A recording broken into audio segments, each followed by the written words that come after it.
Hello spacemen and spacewomen from around the world. Welcome back to VR Spaceman channel. Today we'll dive in my full trip in the Interkosmos 2000, and as always it has been a hell of a space ride to me, so buckle up and enjoy the review.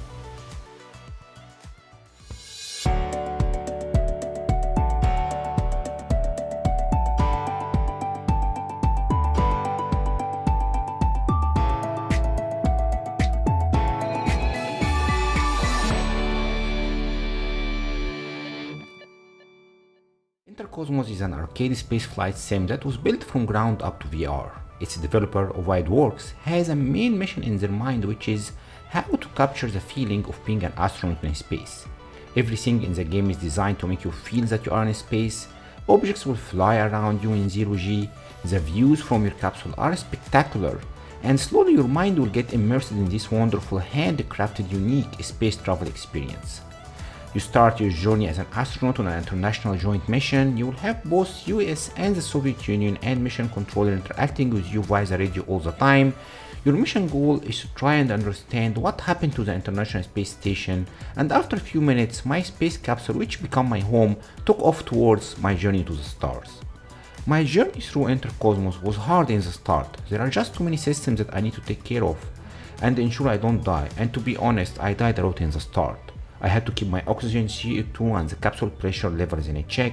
I need to keep everything tidy and update the computer and load programs. I need to manage my capsule electricity load, and all this while managing my ship navigation. And I know it sounds overwhelming, but after 20 minutes in the game it became so natural to me, and I started to glance over the many systems and feel confident that hopefully nothing will happen in the next 5 minutes or so that will blow me away. I move inside the capsule by physically grabbing the hands around me and push myself up and down, back and front. Managing the capsule was a thrilling experience. Everything was designed for VR and there was no clicks whatsoever. I just used my hands and my fingers, and even when I died, I was almost smiling from joy. Big portion of the game will be learning and then mastering the ship navigation controls and stick.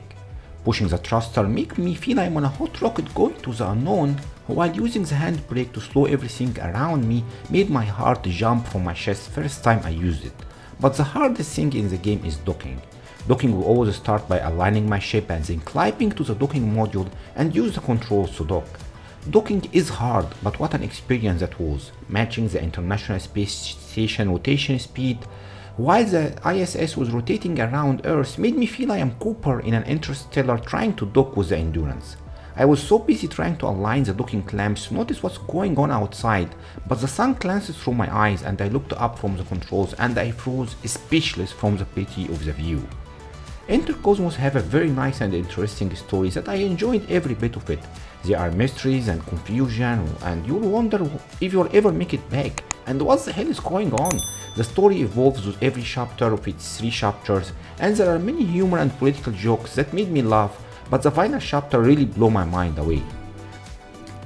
I faced some bugs, like when the computer nav just can't reach a specific object and I get stuck in a loop that I solved by creating a new game and started from my last save point.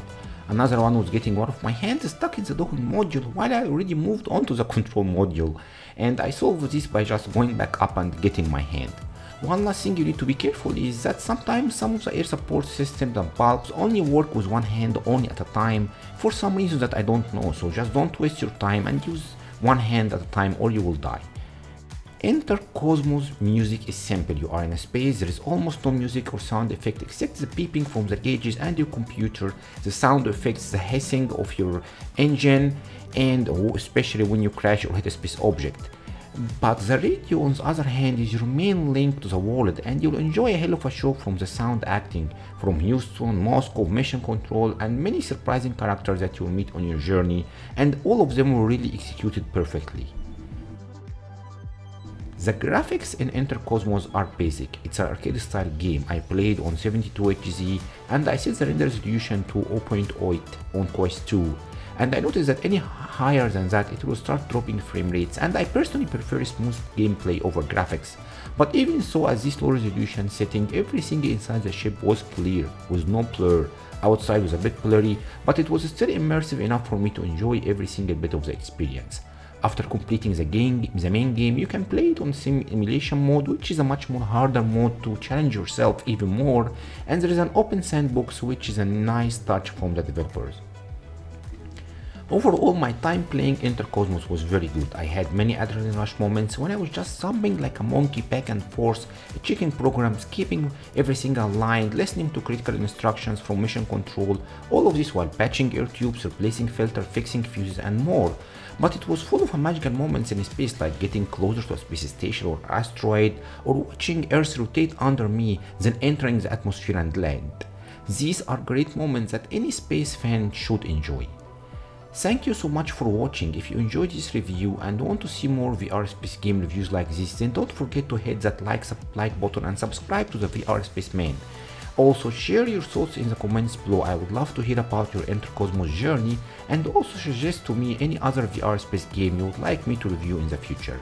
So until next time, keep exploring space and embrace its pure joy in virtual reality. See you there in the next video.